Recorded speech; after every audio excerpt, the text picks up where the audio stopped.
우리가 그리스도인으로 살아가면서 하나님의 뜻이 무엇인지를 매일 조금씩 알아가고, 그리고 아는 데서 끝나지 않고 그 뜻을 정하여서 그것을 우리 삶에서 실천하며 사는 것, 이것이 하나님이 기뻐하는 삶임을 알고 있습니다. 아주 간단하죠? 간단하지 않습니까?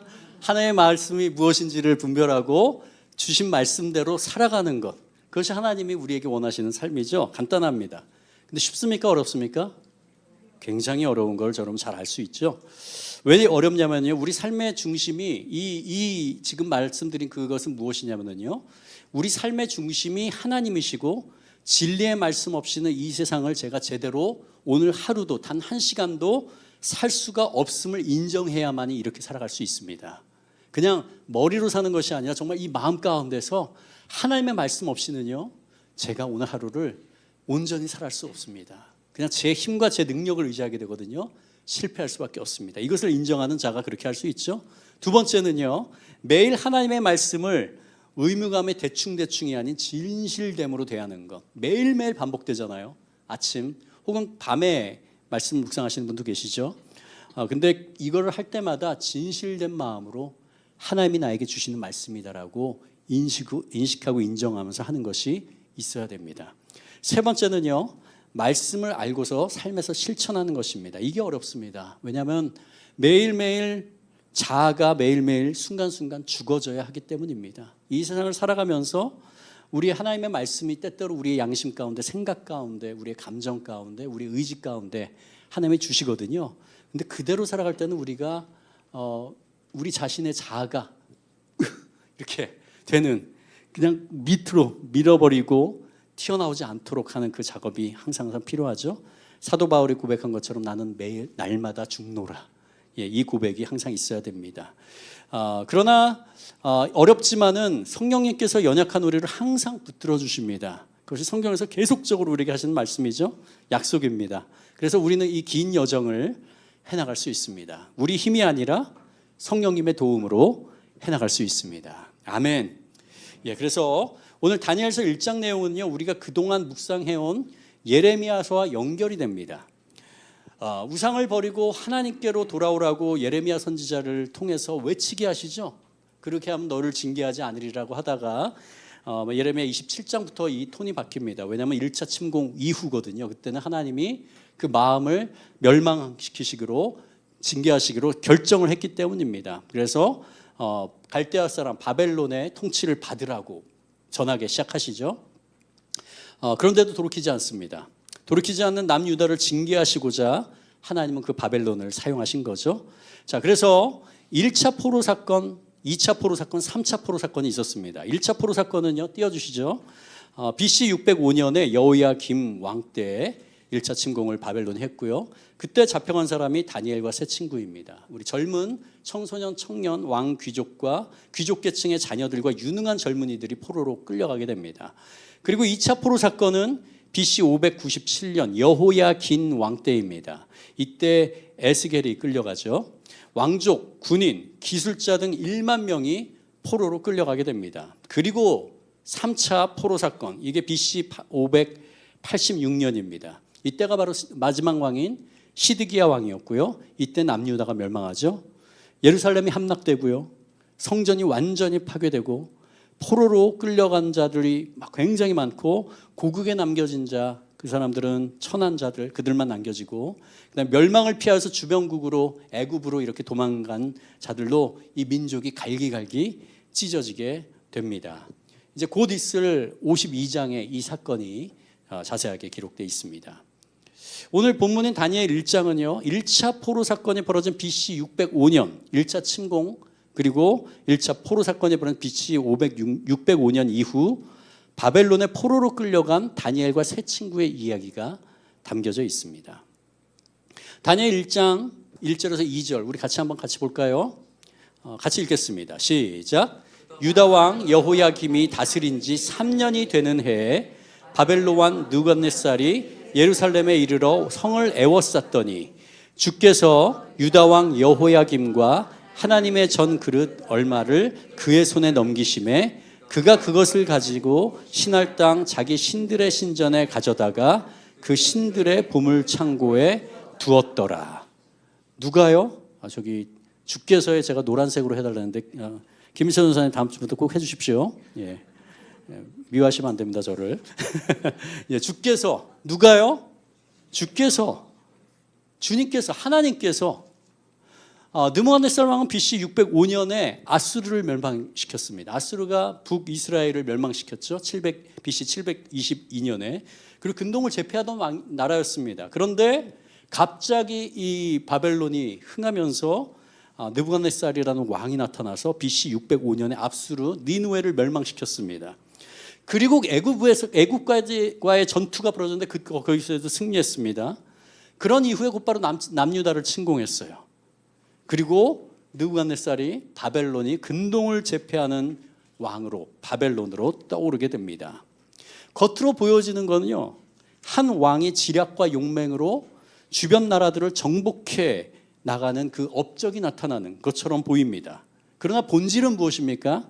하나님의 여호야김과 타락한 이스라엘 백성을 징계하기 위해서 느부갓네살을 징계의 도구로 사용하신 거죠. 이를 위해서 하나님이 잠깐 느부갓네살과 바벨론을 사용하시는 겁니다.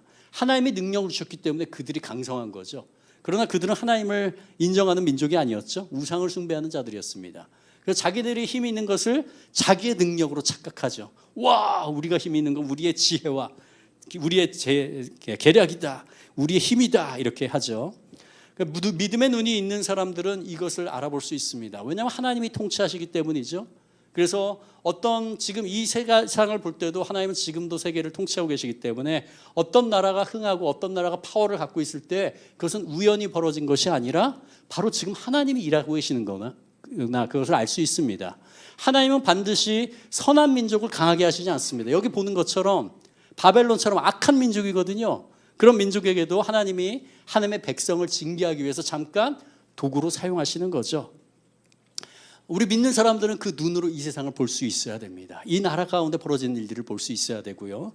그러나 그렇지 않은 사람은요, 왜 이런 일이 일어난지를 잘 알지를 못합니다. 그것이 다른 점입니다. 우리 다니엘 1장 3절에서 4절 한번 볼까요? 제가 읽겠습니다.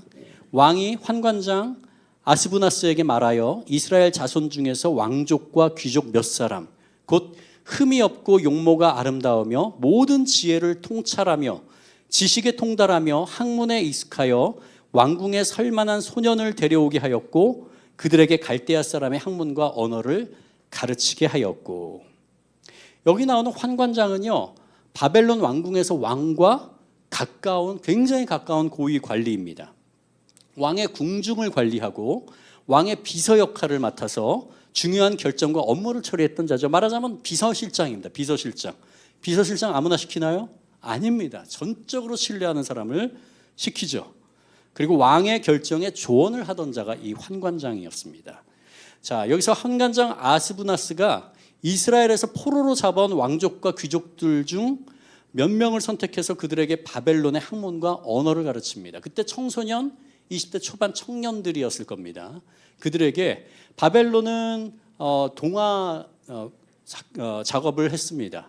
뭐냐면은 그 포로들 중에서 교육을 잘 받은 가문이 좋은 사람들을 데려와서 바벨론식으로 교육을 시키는 거죠.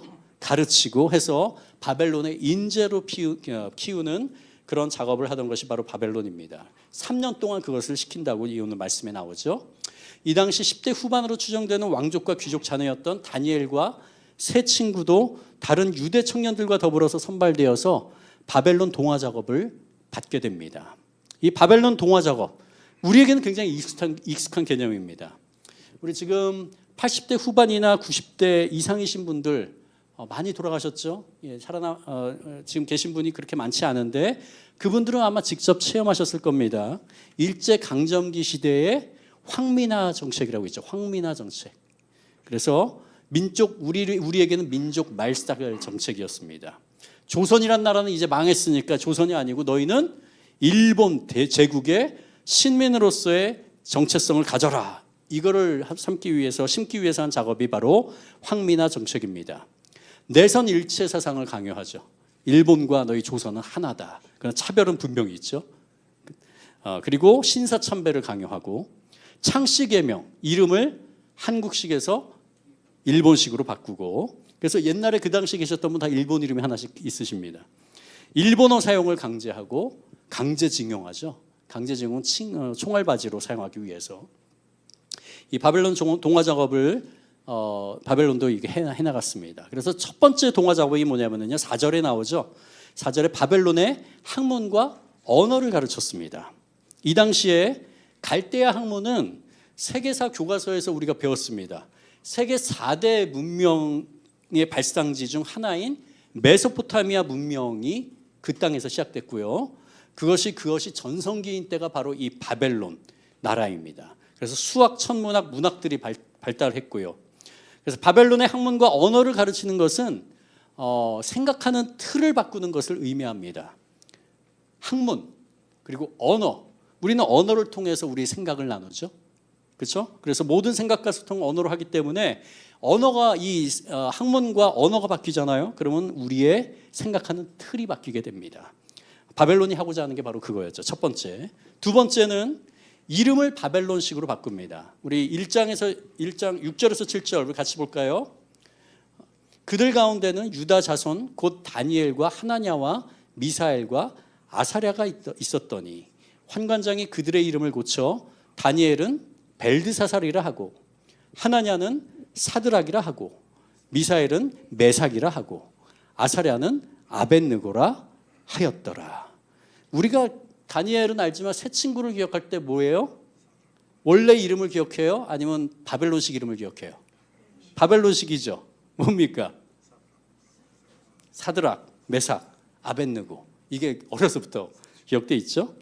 자, 우리가 볼 때 이름을 바꾸는 게 뭐 대수냐? 우리도 미국 가면은 이름 어려우니까 숙경 어려우니까 수 뭐 이런 식으로 하지 않느냐? 뭐 탐, 폴, 데이빗 이런 이름 한국 사람도 많이 쓰거든요. 특히 이제 유학 가서 할 때 한국 이름은 굉장히 어려워요. 그래서 이응이 막 이렇게 들어간 것들 그렇게 해가지고 미국식으로 부르기 쉽게 이렇게 바꾸어서 많이 하거든요. 저는 제 이름을 지켰습니다. 세종 이렇게 했는데 발음들을 못해요. 시홍, 시장, 세홍 뭐 이런 식으로 그것도 발음 못합니다.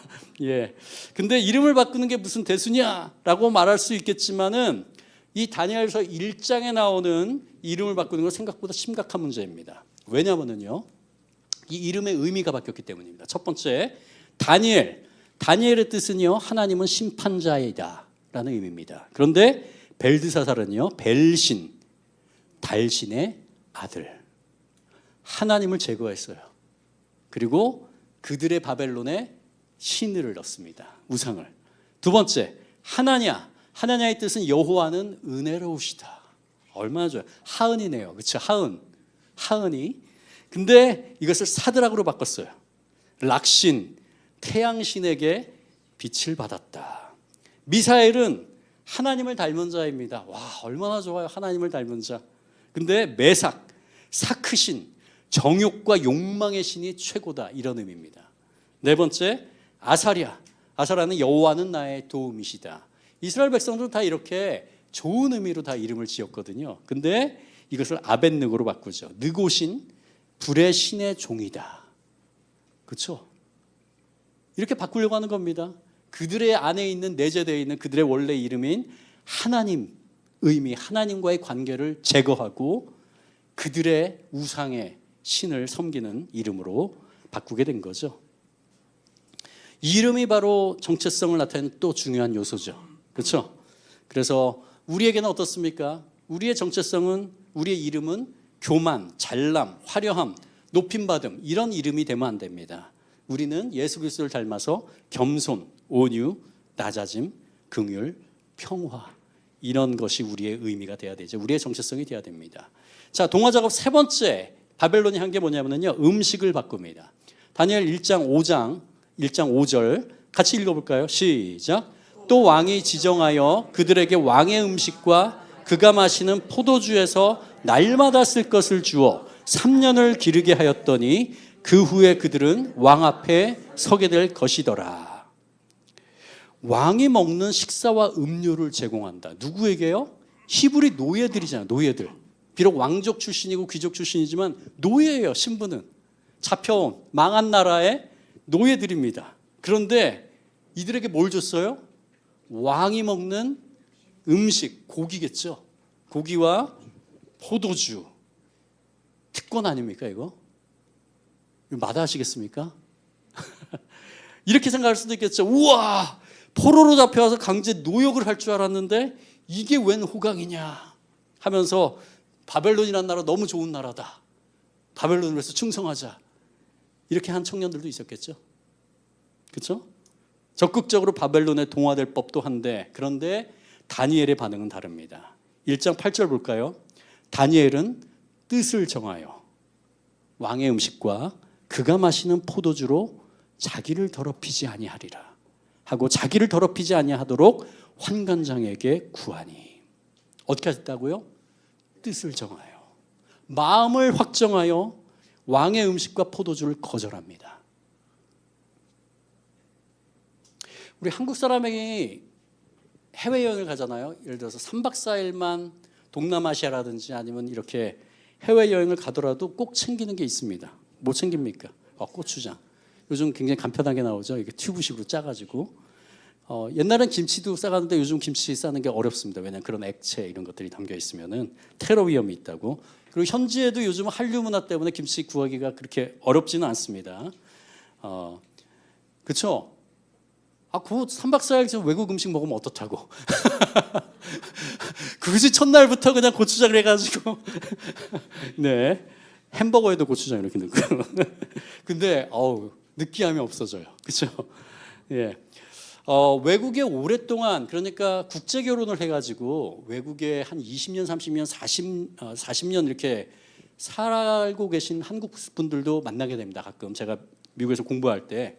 그때 특히 국제 결혼한 사람들은 언어도 많이 바뀝니다. 한국말을 굉장히 많이 까먹고 그냥 미국인의 그런 그 문화 가운데 들어가니까 한국말이 굉장히 나중에 어눌해지는 경우도 있더라고요.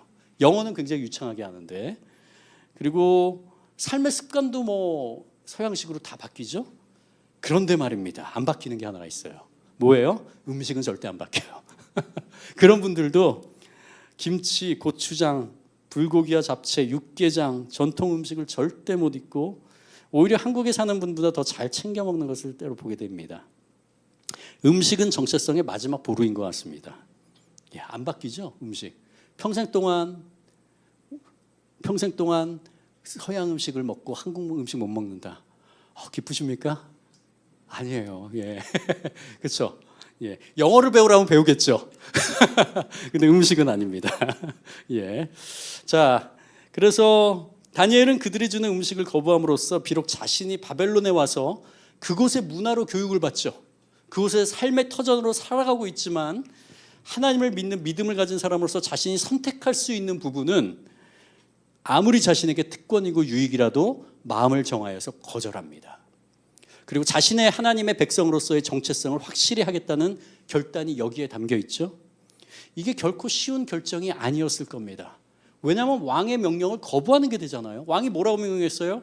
저들 데려온 이 포로들, 청년들을 잘 먹여가지고 내 앞에 건강하게 세워라, 이거였거든요. 근데 지금 그 고기와 포도주를 안 먹겠다는 거거든요. 이건 쉽게 결정한 것이 아닙니다. 심사숙고하여서 결정한 겁니다. 다시 말하면 죽음을 각오한 결정이었죠. 하나님을 신뢰하면서 선택한 겁니다. 우리 마음에 하나님이 아닌 이 세상의 가치관이 더욱 크게 자리 잡고 있잖아요. 그런 자는 무늬만 크리스천입니다. 겉으로 볼 때는 예배 시간에 예배하고 찬양하고 때로 눈물도 흘려요. 그 은혜가 있구나. 근데 하나님은 우리가 이 시간에 여기서 예배하는 것만 보시는 분입니까? 아니에요. 예배가 딱 끝나고 축도 끝나고 이제 나가서 주차장부터 은혜를 막 마주오는 게 상대방이 막 시비 걸으면서 막 다 잃지 마시기 바랍니다. 우리의 정체성은 뭐예요? 그리스도인입니다. 그리스도의 은혜로서 겸손과 온유와 사랑과 참는 것, 이것들로 세상을 섬겨야죠. 그런 사람, 하나님이 우리의 삶을 보시거든요. 그것이 참된 그리스도임을 증명하는 것이고요. 그런 사람이 참 그리스도인입니다. 하나님 말씀 따라 하나님의 가치관을 존중하면서 살겠다고 결단한다면 우리는 불이익을 당하고 손해보는 상황이 필연적으로 발생합니다. 없을 것 같죠? 아니에요. 필연적으로 발생합니다. 하나님의 가치관과 세상의 가치관은 전혀 다르기 때문입니다. 요한복음 15장 19절 우리 같이 읽어볼까요? 시작. 너희가 세상에 속하여 있다면 세상이 너희를 자기 것으로 여겨 사랑할 것이다. 그러나 너희는 세상에 속하지 않았고 오히려 내가 너희를 세상에서 가려 뽑아냈으므로 세상이 너희를 미워하는 것이다. 세상이 우리를 사랑한다면 뭐라고요? 우리는 하나님께 속한 게 아니에요. 그냥 세상과 똑같은 존재이죠. 그러나 우리는 세상이 미워하는 하나님의 가치관을 따라 사는 존재거든요. 그렇기 때문에 세상이 우리를 미워한다는 얘기입니다. 마태복음 5장 11절 12절 같이 읽겠습니다. 시작.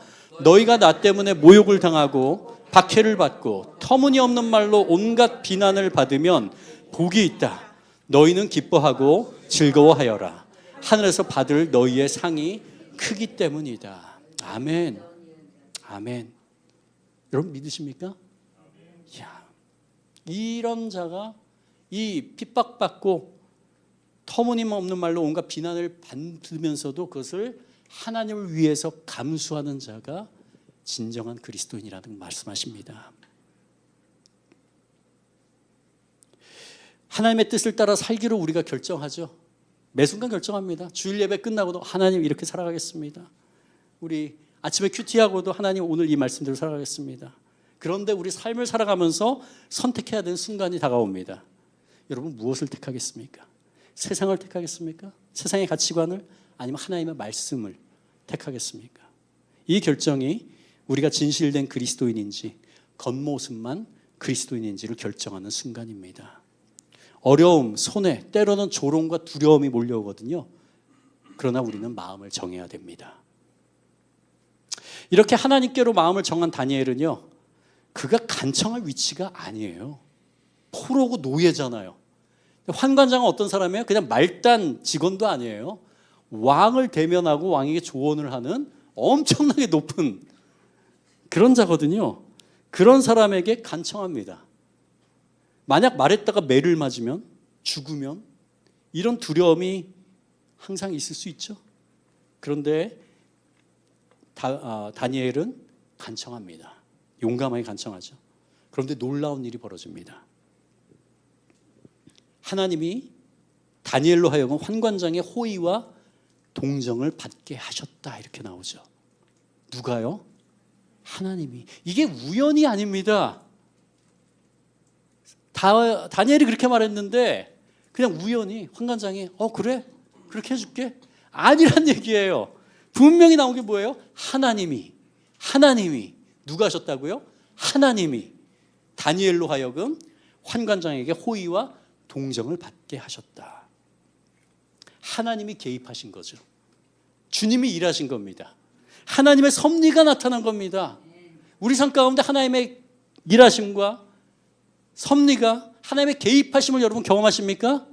왜 그렇습니까? 우리가 하나님을 위해서 우리의 마음을 드리고 하나님에 따르겠다고 결정했기 때문에 그런 거죠. 만약에 우리 삶에 하나님의 개입이 없다면 우리는 진정한 크리스천인가? 다시 한번 곰곰이 생각해 봐야 돼요. 십자가 앞에서 하나님, 제가 진정한 크리스천입니까?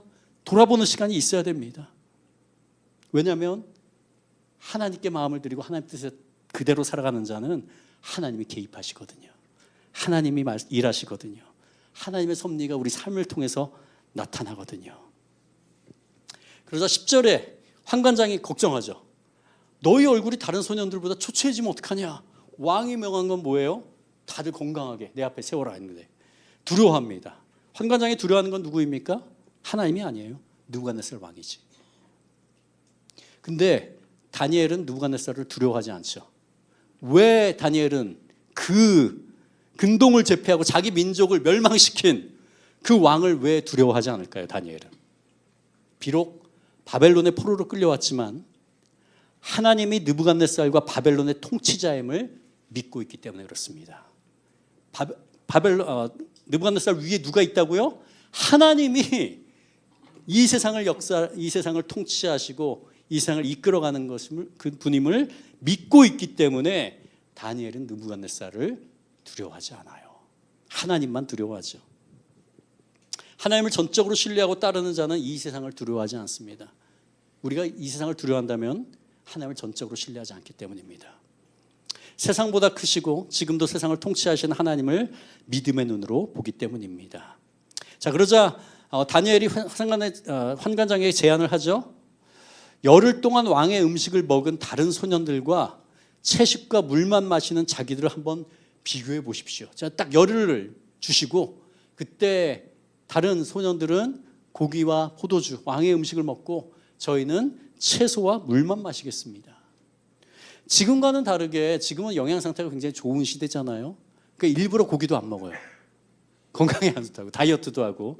이때는 그런 시대가 아니잖아요. 그래서 채식과 육식은 엄청난 차이가 났을 겁니다. 인간의 상식과 경험으로 보면 전혀 반대지만 하나님의 주권자이시고 전능하신 분이기 때문에 어떤 일이든 행하실 수 있음을 믿기에 다니엘과 세 친구는 이 선택을 할 수 있었던 것이죠. 결국 열흘이 지난 후에 그들의 얼굴빛이 왕의 음식을 먹은 다른 청년보다 좋고 건강하게 보이게 됩니다. 하나님을 믿지 않는 이방 감독자도 그 환관장도 하나님이 역사하시는 것을 인정하게 되죠. 그래서 감독관은 다니엘과 세 친구들에게 채소를 계속 주어서 먹게 합니다. 하나님을 인정하고 뜻을 정하여 우리의 유익을 포기하면요, 그리스도로서의 정체성을 잃지 않으려고 최선을 다할 때 우리의 작은 결단을 하나님이 보시고 우리의 삶에 개입하시고 일하십니다. 아멘. 우리 다니엘 1장 17절 같이 읽겠습니다. 시작. 하나님이 이 네 소년에게 학문을 주시고 모든 서적을 깨닫게 하시고 지혜를 주셨으니 다니엘은 또 모든 환상과 꿈을 깨달아 알더라. 지혜를 주시는 분이 누구시라고요? 하나님이십니다. 왜냐하면 하나님이 지혜 근원이시기 때문입니다. 이 세상의 학문도 지혜죠. 지식이죠. 그러나 하나님의 지혜와 지식에 비하면 뭡니까? 아무것도 아니에요. 모든 환상과 꿈을 깨달아 알게 하시는 분이 누구세요? 하나님이시죠. 그 주심으로 말미암아 다니엘 이 뒤에 나타나는 그 꿈들을 해석하게 하는 그 능력, 다니엘을 통해서 하나님이 일하시죠. 우리의 삶을 주관하시고 지금도 역사하고 계신 분이 누구십니까? 하나님이십니다. 여러분 정말 믿습니까? 진실로 믿는 사람은 하나님의 통치를 매 순간마다 인정하고 살아갑니다. 나에게 좋은 일이 닥치든 그렇지 않은 일이 닥치든 지금 이 순간에도 하나님의 통치는 변함이 없다는 것을 인정하는 자이죠. 그렇기 때문에 어떻게 해요? 평안합니다. 이렇게 상황에 따라서 업앤다운 되지 않고 상황에 상관없이 그냥 그 평안을 누릴 수 있습니다. 그 평안이 여러분 안에 있습니까? 우리 안에 있기를 바랍니다. 다니엘 1장 18절에서 20절 우리 같이 읽겠습니다. 시작. 왕이 말한 대로 그들을 불러들일 기한이 찼으므로 환관장이 그들을 느부갓네살 앞으로 데리고 가니 왕이 그들과 말하매 봄에 무리 중에 다니엘과 하나냐와 미사엘과 아사랴 같은 자가 없으므로 그들을 왕 앞에 서게 하고 왕이 그들에게 모든 일을 묻는 중에 그 지혜와 총명이 온 나라 박수와 술객보다 10배나 나은 줄을 아니라. 아멘. 하나님의 모든 소년들 중에 이 4명을 뛰어나게 하십니다. 그래서 겉에 보이는 것뿐만 아니라 그렇게 예뻐 보이고 좋아 보이는 것뿐만 아니라 하나님이 느부갓네살 왕의 마음과 생각에 개입하셔서 다니엘과 세 친구가 돋보이도록 만드시죠. 돋보이게 만드십니다. 하나님은 지금도 이렇게 역사하세요. 우리가 볼 때는 스펙도 떨어지고 하지만은 그러나 하나님의 그 뽑는 사람의 눈에 우리가 띄게 하시죠. 우리가 하는 게 아니라 하나님이 하시는 겁니다. 우연입니까? 아닙니다. 하나님 안에서는 우연은 결코 없기 때문입니다. 왜 하나님이 이렇게 하십니까? 우리의 선하신 하나님이 자신에게 불이익이 있을 것을 감수하면서도 하나님이 살아계시고 역사하심을 진심으로 믿기에 이 세상의 가치관을 따르지 않고 하나님께로 마음을 정하는 자를 하나님이 외면하시겠습니까? 아니죠.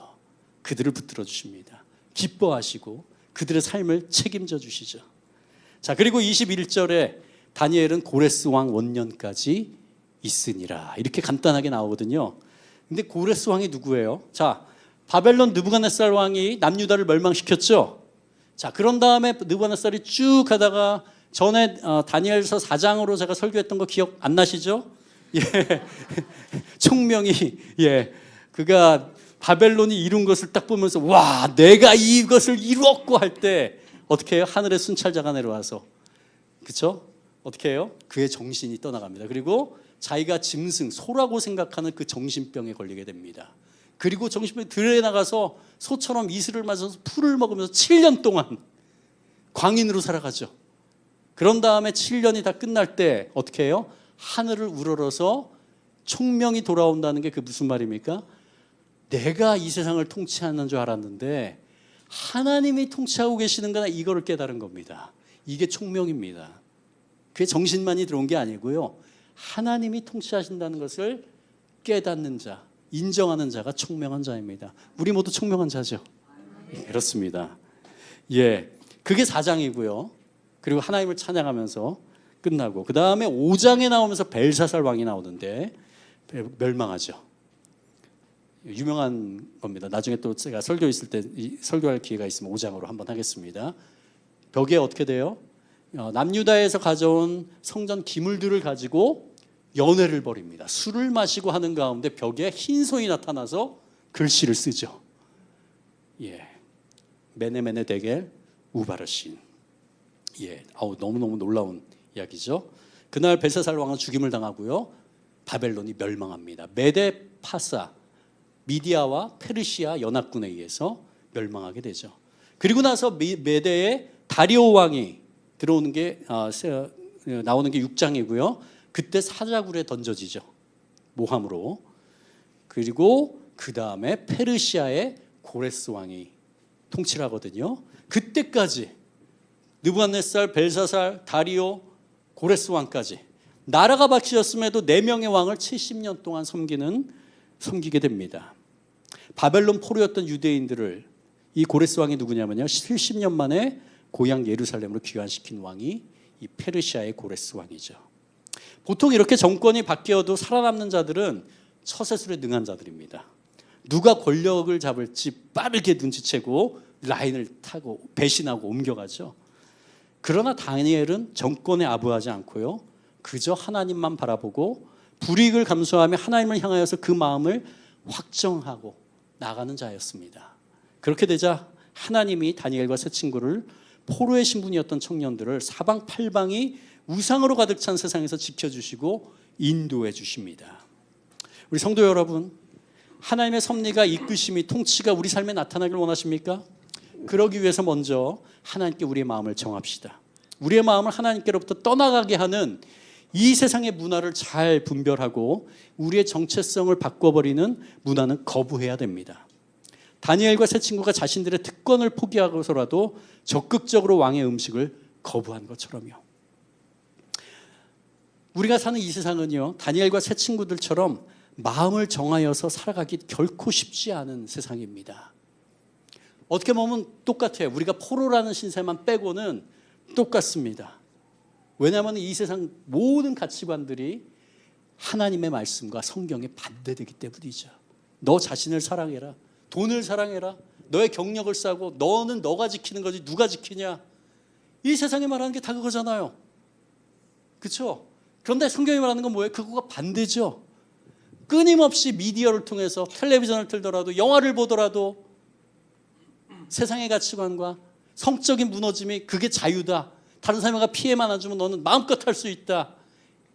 창세기 3장에 나오는 사탄의 꾀임이 바로 그거였는데 똑같이.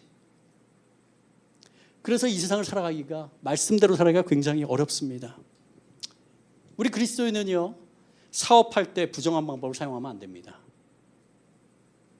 세금을 정직하게 내야 되고요. 세상에서는 안 그렇게 생각하죠. 적당히 감출 건 감추고. 그러나 우리는 하나님이 우리의 삶을 지켜보고 계시거든요. 그래서 부정한 방법을 사용하지 않습니다. 그게 이 세상 가운데 그리스도인으로 살아가는 방법이죠. 부동산 투기와 같이 하나님이 기뻐하시지 않는 행위로 돈을 벌지 않겠다는 마음을 정하는 것입니다. 2010년대 중후반에 전셋값이 엄청 오를 때 자신보다 어려운 분들을 위해서 전셋값을 높이지 말라는 이찬수 목사님의 설교에 동의하면서 분당 우리 교회 분들 가운데 그렇게 하시는 분 굉장히 많이 있으시죠. 세상에 볼 때는 당연한 권리거든요. 왜 집값이 올라가니까 전셋값도 올라가고 나도 몇 억 올릴 수 있거든요. 근데 비록 내가 손해를 보더라도 하나님이 주신 양심에 따라서 그들을 위해서 올리지 않는 것입니다. 쉬울까요? 쉽지 않습니다. 그러나 우리가 하나님의 말씀을 따라서 살아갈 때 우리 양심을 통해서 하나님이 말씀하신 걸 따라가는 훈련이 되어 있을 때 쉽습니다. 오히려 이렇게 할 때 하나님의 평화를 누리게 되죠. 우리 청년들의 경우는 어떻습니까? 지금 이 청년들 패배적 비혼주의, 자기 편리적 비혼주의 팽배합니다. 그런데 그것을 따라가는 것이 아니고 모든 청년들이 다 그렇게 생각해요. 많은 청년들이. 그런데 성경이 말하는 결혼관을 선택하는 것, 이것이 다니엘과 세 친구처럼 이 세상을 살아가는 거죠. 배우자도 세상의 기준이 아닌 하나님이 보시는 기준으로 선택하고, 부모님들도 마찬가지입니다. 며느리 사위 얻으면서 학벌, 재력 이런 거 따지지 않고 정말 그가 하나님을 경외하는 자인가 이것만을 보면서 나아가는 것. 하나님의 섭리가 아닌 왜곡된 성을 아름답게 포장해서 우리를 현혹하는 영화나 드라마가 있다면 피하십시오. 우리가 그걸 왜 봅니까? 피하세요. 그리고 우리의 직업을 통해서 예수님께 하듯 세상 사람을 대하는 것 쉽지 않죠. 제가 이전에 제가 굉장히 존경하는 목사님 중에 김동호 목사님이라고 계십니다. 지금 은퇴하셨는데요. 이전에 동안교회와 높은 뜻 승우교회 담임 목사를 역임하셨던 분이고 지금은 은퇴하셨습니다. 근데 오래전에 부흥회 때 강사로 오셔서 나눠주셨던 이야기가 있었는데 너무 강렬했습니다. 저에게는.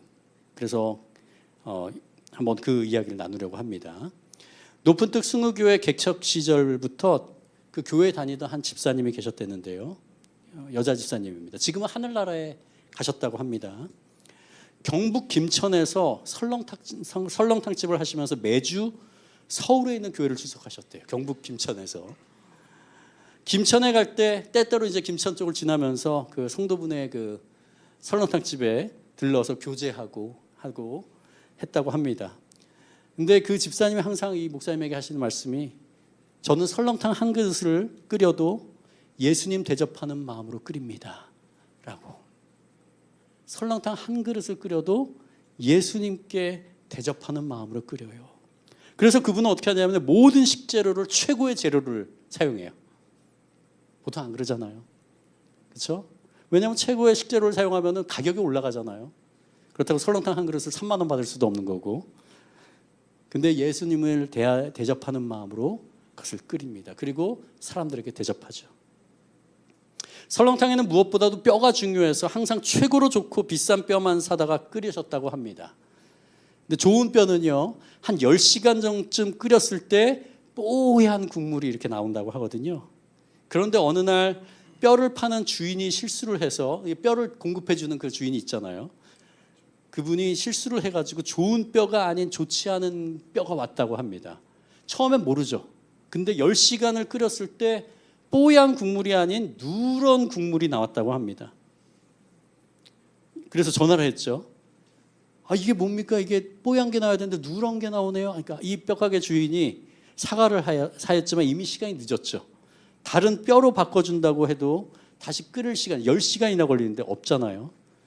그래서 그 뼈가게 주인이 그 집사님에게 미안해하면서 이렇게 얘기하더랍니다. 오늘 하루만 커피 프림을 타십시오. 오늘 하루만 커피 프림을 타십시오. 많이들 하거든요, 그렇게. 더 맛있죠, 또 커피 프림 이런 거 넣는 게. 그 집사님은 근데 그렇게 하지 않으셨습니다. 다음날 가게 문을 닫으시면서 이렇게 앞에 써놓으셨다고 합니다. 오늘은 재료가 나빠서 장사 못합니다. 죄송합니다. 그 집사님은 설렁탕 한 그릇을 끓여서 파는 분이셨지만 자기가 하는 일을 하나님께 하신 분입니다. 바로 최고의 예배자죠. 삶의 예배자입니다. 우리의 직업이 무엇인가가 하나님에게 그렇게 중요하지 않아요. 목사라고 그런 게 어디 있습니까? 하나님 앞에서는 다 똑같은 사람이죠. 우리가 어떤 마음으로, 어떤 태도로 우리의 직업을, 우리의 직장, 우리에게 맡겨진 것을 대하는가, 하나님은 그걸 보시지 않겠습니까? 우리는 세상 속의 그리스도인입니다. 세상 속의 그리스도인이란 말에는 두 가지 의미가 담겨 있거든요. 그리스도인이라는 것은 우리의 정체성입니다. 세상 속이라는 것은 우리가 살고 있는 위치를 말하는 겁니다. 많은 사람들이요, 이 두 개념을 대립되는 것으로 생각해 왔어요. 이전에는 전통적으로. 그래서 세상 속은 죄악의 상태를 말하고 그리스도인은 거룩한 존재래. 그래서 둘은 양립할 수 없어. 이렇게 생각을 했었죠. 그래서 그런 분들은요, 세상이라는 곳으로부터 자신을 분리시켜야 되는 것으로 생각해 왔습니다. 제가 어렸을 때도 그런 생각 갖고 있는 사람이 많았던 것 같습니다. 그러나 우리는 세상으로부터의 분리가 정말 참으로 무엇을 의미하는가를 바르게 알 필요가 있습니다. 우리 그리스도인은요, 육신이 아니라 마음이 세상에 속하지 않은 자입니다. 육신은 이 땅 가운데 살아가는 자잖아요. 그렇죠? 우리가 어떻게 여기를 떠날 수가 있어요? 아니면은 신앙촌처럼 저 산에 들어가서 우리 함께 꿈꾸는 교회 신앙촌 해가지고 살아가야죠. 하나님이 그걸 원하시나요? 아니에요. 세상의 빛과 소금이 되라고 했는데요. 우리는 세상 가운데 살아가고 있습니다. 그런데 세상에 살더라도 세상이 우리 마음에 살지 않습니다. 우리 마음에는 예수 그리스도만이 살아계십니다. 그런 사람이 그리스도인입니다. 우리 말씀을 마치겠습니다.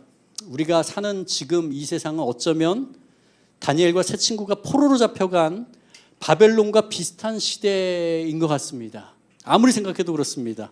주변에 만나는 사람들, 기독교적인 세계관을 전혀 공유하지 않고 그들의 정욕대로, 그들의 욕심대로 그냥 살아가고 있죠.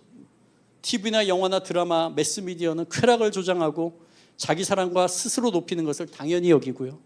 그리고 성경이 말하는 가치관을 지키려 노력하는 우리를 조롱하는 시대입니다. 아이고 하면서. 성도 여러분, 바로 지금 이 순간이 우리의 뜻을 정해야 될 때입니다. 우리의 마음을 정해야 될 때입니다. 하나님을 향해서 세상 문화의 가치관에 타협하지 않겠다고 선포하고 그 선언대로 살아가려고 힘쓰는 사람, 이런 사람만이 다니엘과 세 친구처럼 하나님이 그 사람을 역사하시고 그 사람 가운데 긴밀하게 개입하여 주시고 이끌어 주시는 걸 경험하게 됩니다. 내 영혼이, 내 마음이 주님께로 확정되었습니다.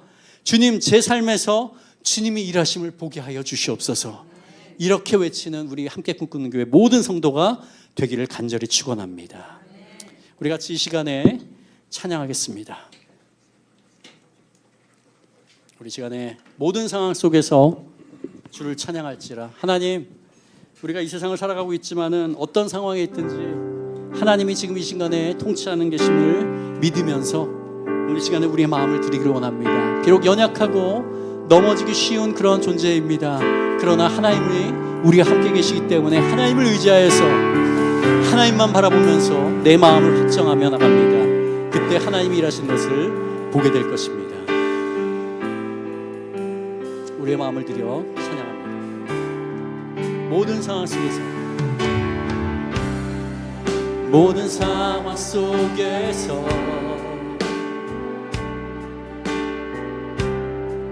주를 찬양하지라. 주는 나의 큰 상급, 주는 너의 큰 상급, 큰 도움이시라, 큰 도움이시라. 이 시간에 주의 얼굴을, 주의 임재를 구합니다. 주의 얼굴 구할 때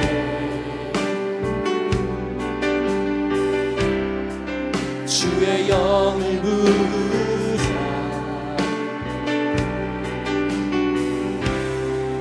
크신 사랑 안에서 이 시간에 주님의 통치하심을 보게 하여 주시옵소서. 주를 보게 하소서.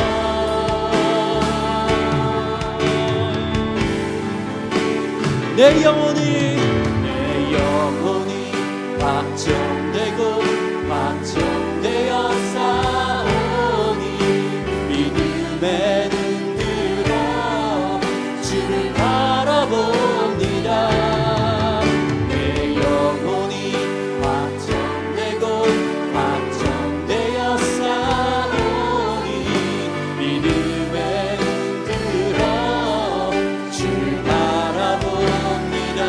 다시 한번 회복하시다. 모든 상황 속에서,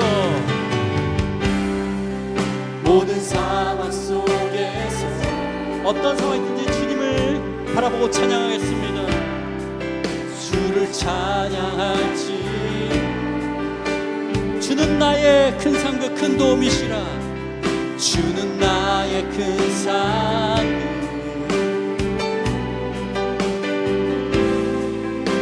큰 도움이시라.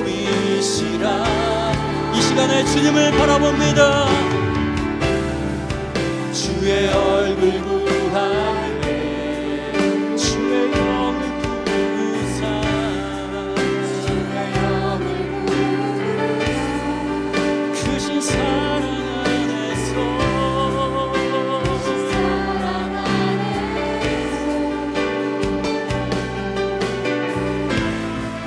주를 보게 하소서. 내 영혼이 확정되고, 내 영혼이 확정되고 확정되어 싸우니 믿음의 눈으로 주를 바라봅니다. 내 영혼이 확정되고 확정되어 싸우니 믿음의 눈으로 주를 바라봅니다. 주를 찬양할 때, 주를 찬양할 때 주의 나라 이미 임했네. 그 영원한 나라 보게 하소서. 다시 한번 주를 찬양할 때, 주를 찬양할 때 주의 나라 이미 임했네. 그 영원한 나라 주 보게 하소서. 내 영혼이 확정되고, 내 영혼이 확정되고 확정되어 싸우니 믿음의 눈으로 주를 바라봅니다. 내 영혼이 확정되고 확정되어 싸우니 믿음의 눈으로 주를 바라봅니다. 우리 오늘 말씀 통해서 비록 바벨론 왕은 그들에게 바벨론의 지식을 가르치고 그들의 이름을 우상을 찬양하는 이름으로 바꾸었고 왕이 주는 음식으로 그들의 정체성을 바꾸려 했지만, 비록 포로 신분이었지만 다니엘과 세 친구의 마음속에 삶의 주인이신 하나님을 결코 부인하지 않고 그들의 유혹과 압박에 타협하지 않고 그들의 정체성을 지켰습니다. 그들과 같이 우리도 우리의 마음, 우리의 정체성을 지키기 원합니다. 우리의 마음을 주님께로 확증하기 원합니다. 비록 현재 우리가 살고 있는 시대와 상황에 하나님을 향한 우리의 시선과 뜻을 왜곡하고 세상의 달콤함을 겉만 그리스도인인 자로 무너뜨리려고 해도 예수 그리스도를 주인으로 모신 우리는 그것을 물리쳐야 합니다. 성령의 도우심으로 물리칠 수 있습니다. 주님, 우리의 작은 결단을 기뻐 받아 주시옵소서. 우리의 힘과 능력으로는 이 세상의 가치관을 물리칠 수 없으니 우리를 붙들어 주시고 어떤 상황에 있든지 마음을 주님께로 확장하여 생명의 길로 걷는 자가 되게 하소서. 우리 같이 기도하겠습니다. 오 주님, 이 시간에 주님, 오 주님, 우리의 마음을 주님께로 확장합니다. 주님, 이 세상을 살아가는 하나님 민족 가운데, 우리 가운데 하나님 주여 세상의 가치관이 잠입하여서 하나님의 마음을 무너뜨리고 하지 않도록 주님 우리를 붙들어 주시옵소서. 하나님 주여, 우리를 유혹하는 것들이 너무나도 힘들고 어렵습니다. 그러나 우리는 능히 이길 수 있습니다. 주님이 우리와 함께 계시기 때문입니다. 주님을 바라보면서 하나님 주여 이 시간 가운데 세상을 향하여서 노라고 대답하는 우리 모두가 되게 하여 주시옵소서. 오, 그렇게 할 때 주님이 주시는 그 능력을 결코 못할 수 없습니다. 주님이 우리 삶에 개입하시고 주님이 역사하시는 것을 보게 될 것임을 믿습니다. 주님, 우리를 붙들어 주시옵소서. 하나님, 이 시간에 연약해진 우리의 마음을 붙들어 주시고 감단에 온전히 주님께 나가는 우리 모두가 될 수 있도록 인도하여 주시옵소서. 우리가 작게 결단하오니 주님 우리의 마음을 받아주시고 이 시간에 이 세상 가운데서 하나님의 역사하시고 하나님이 살아계심을 보게 하여 주시옵소서. 하나님 그로 말미암아 하나님께서 매 순간마다 동행하시고 하나님이 일하시는 것을 그로 말미암아서 그것이 우리에게 확증이 되고 우리의 간증이 되고 그로 말미암아 하나님 온전히 주님만을 바라보는 우리 모두가 될 수 있도록 인도하여 주시옵소서. 오 주님 이 세상을 살아가며 언제나 우리 마음을 견 가운데서 어떻게 해야 될지 빛을 불어나지 않도록 하여 주시고 하나님 주여 주변의 세상과 주님의 적당히 발거치는 자가 되지 않게 하여 주시고 온전히 주님을 바라보고 주님의 말씀하시는 것 시간은 어떤 희생이 드러나고 대가가 드러나더라도 하나님 온전히 주님께 우리의 마음을 드리고 우리 모두가 되게 하여 주시옵소서. 오 주님 함께하여 주심을 감사합니다. 오 주님 감사합니다. 이 시간에 우리 같이 다시 한번 기도할 때 구체적으로 우리 같이 기도하기를 원합니다. 우리 마음을 잠식하고 있는 세상의 가치관을 이 시간에 주님 앞에 내려놓읍시다. 입술로는 하나님이 우리의 삶의 중심이라고 버릇처럼 말하면서도 결정적인 선택의 순간이 오면 돈을 우선적으로 택하고 사람들의 칭송받는 자리에 있기를 갈망하고 낮아지고 섬기는 자리가 아닌 섬김을 받고자 하는 우리의 연약한 모습 우리 주님 앞에 회개합니다. 주님 손해를 보더라도 정직해야 되는데 순간의 이익의 양심을 팔았고 하나님이 원하시는 방법과 길이 아님에도 불구하고 다른 사람들이 다 한다고 스스로를 속이면서 세상의 편법과 불법 죄악된 길을 따랐습니다. 자존심을 구기는 일이 있더라도 하나님이 영광 받으신다면 묵묵히 그냥 감수해야 되는 온유함이 필요한데 분함과 억울함으로 나의 상황을 변명하느라 하나님의 영광을 가렸습니다. 우리 자녀를 하나님이 원하시는 길로 잘 인도했어야 하는데 세상의 가치관에 함몰되어 세상을 쫓다가 자녀도 잃게 되었습니다. 하나님 이런 믿음 없는 자를 불쌍히 여겨주시옵소서. 이제는 세상의 유혹과 조롱이 있더라도 십자가의 길을 기꺼이 택하는 자로 변화시켜달라고 우리 같이 기도하겠습니다. 오 주님 이 시간에 주님 온전히 주님 앞에 나갑니다. 오 주님 주여 이 시간에 세상을 바라보고 우리 안에 있는 잠식해 있는 언제나 이 세상의 가치관을 이 시간에 성령의 불로 투명하여 주시옵소서.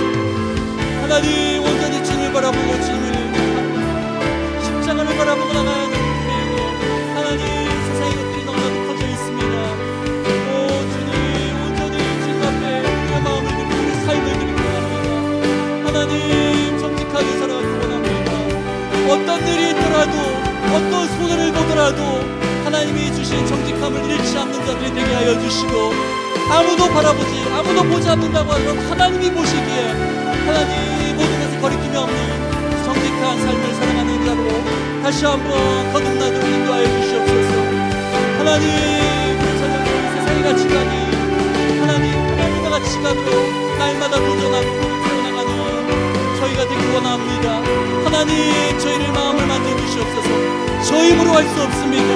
성령님의 불로 우리의 안에 있는 세상의 가치관을 소멸하여 주시고 하나님 온전히 주님을 바라보면서 날마다 나가는 우리 모두가 되기를 원합니다. 하나님 주여 붙들어 주시옵소서. 하나님 세상을 완전하게 아무도 섬기자로 가지 않고 오히려 세상을 섬김을 받고자 하는 우리는 예수 그리스도를 닮아서 세상을 섬기는 자가 되기 원합니다. 하나님 우리의 마음 가운데 있는 섬김을 받고자 하는 그러나 타락한 본성을 주님 제거해 주시고 하나님 주여 오늘 이 시간에 주님의 말씀으로 새롭게 하여 주시옵소서. 주님 말씀하여 주시옵소서. 오 주님 하나님의 길 떠나서 하나님 십자가를 던지는 오 주님 하나님 세상에 가치가 없는 함몰되지 않는 우리 모두가 되게 하여 주시고 온전히 주님을 바라보며 하나님 세상 신부가 될 수 있도록 인도하여 주시옵소서.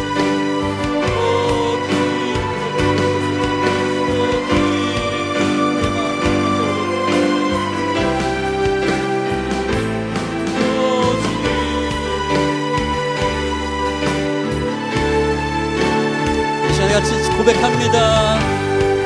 내 마음에 주를 향한 사랑이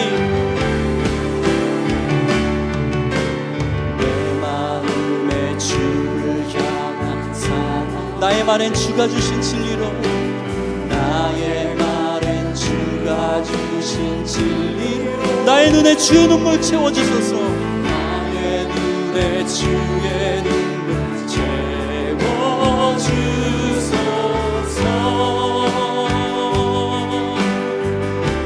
내 입술의 찬양의 향기가, 내 입술의 찬양의 향기가, 두 손에는 주를 닮은 섬김이, 두 손에는 주를 닮은 섬김이, 나의 삶에 주의 흔적 남게 하소서. 삶에 주의 흔적 남게 하소서.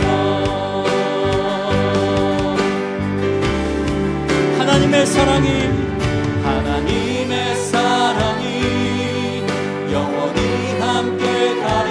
십자가의 길을 걷는 자에게, 순교자의 삶을 사는 이에게, 순교자의 삶을 사는 이에게, 조롱하는 소리와 세상 유혹 속에도, 조롱하는 소리와 세상 유혹 속에도 주의 순결하신 누가 되리라. 내 생명 주님께 드리리. 선포합시다. 하나님의 사랑이 영원히 함께하리. 하나님의 사랑이 영원히 함께하리. 십자가의 길을 걷는 자에게, 순교자의 삶을 사는 이에게, 조롱하는 소리와 세상 유혹 속에도 주의 순결하신, 예, 그렇게 되겠습니다.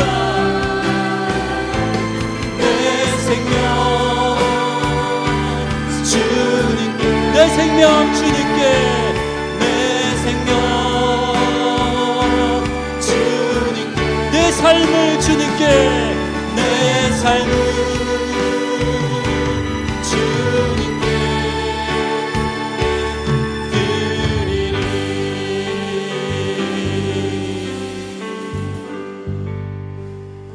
주님 감사합니다. 이 세상이 마치 바벨론과 같습니다.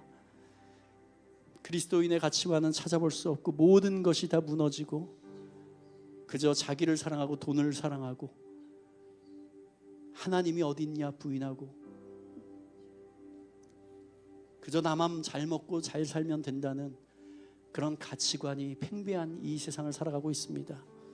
하나님, 우리 직장의 동료와 우리가 만나는 사람 모두가 바로 그러한 가치관을 따라 살아가고 있습니다. 그렇기 때문에 우리의 마음을 지키기가 너무 어렵습니다. 하나님, 이 세상 가운데 살아가는 저희들 불쌍히 여겨주시옵소서. 하나님, 우리의 힘으로 살 수 없습니다. 결코 살 수 없습니다. 오늘 이렇게 결심하더라도 또 곧바로 무너지는 것이 바로 우리의 마음입니다. 우리의 결심입니다. 하나님, 저희를 불쌍히 여겨주시옵소서. 그저 우리의 마음을 다시 한번 주님 앞에 드립니다. 하나님, 주님께 우리의 마음을 드릴 때 하나님께서 만져주시고, 하나님께서 우리 마음을 붙들어 주시옵소서. 그리하여서 세상의 유혹이 닥쳐올지라도 그 순간에 성령님의 속삭임으로 우리 귀에 들려주시고, 우리 양심 가운데 찔림으로 이것이 가면 안 되는 길이라고 알려주시고, 그리고 또 선택해야 되는 그런 순간에 하나님의 말씀이 떠오르게 하여 주시고, 그로 말미암아 우리에게 어떤 손해가 있더라도, 어떤 욕을 먹더라도, 어떤 조롱을 받더라도 하나님의 길이 아닌 것은 가지 않는 그러한 참된 그리스도인이 되기 원합니다. 하나님, 저희를 붙들어 주시옵소서. 이 길이 좁고 힘든 길임을 잘 알고 있습니다. 세상 어느 누구도 가고자 하지 않는 길임을 잘 알고 있습니다. 그러나 우리는 주님이 계시기에 주님이 걸어가신 그 길을 묵묵히 따라가길 원합니다. 그리고 그 모든 짐은 주님께서 대신 지어주신다고 약속하셨기 때문에 그 모든 무거운 짐을 주님께 맡기고 그냥 겸손히 주님을 따라가겠습니다. 하나님, 우리 마음에 있는 세상의 가치관들이 있다면은 매 순간순간 말씀을 묵상할 때 예배하는 가운데, 찬양하는 가운데, 기도하는 가운데 그것이 떠오르게 하여 주시고, 하나님 제거할 힘과 용기를 주시고, 하나님 그것을 하나님 앞에 내려놓고, 하나님 이 세상적인 가치관을 제가 내려놓기 원하는데 제가 되지 않습니다. 하나님 저를 도와주세요라고 나아가는 우리 모두가 되게 하여 주시옵소서. 우리가 그렇게 할 때 하나님께서 우리 안에 있는 그 모든 것들을 제거하여 주시고 믿습니다. 그리고 우리를 예수 그리스도를 조금씩 닮아가는 그러한 참된 신앙인으로 바꿔줄 줄 믿습니다. 그것을 기대하오니 주님 함께하여 주시옵소서. 오늘도 그러한 말씀과 약속을 주시는 하나님이 너무나 좋습니다. 그런 예수 그리스도가 너무나도 좋습니다. 그런 성령님이 너무나도 감사합니다. 하나님, 우리와 함께 동행하시는 줄 믿고 오늘도 기쁜 마음으로 이 교회를 떠나갑니다. 하나님, 우리의 삶 가운데 항상 하나님을 누리는 저희 모두가 되도록 인도하여 주시옵소서. 예수님의 이름으로 기도합니다. 아멘.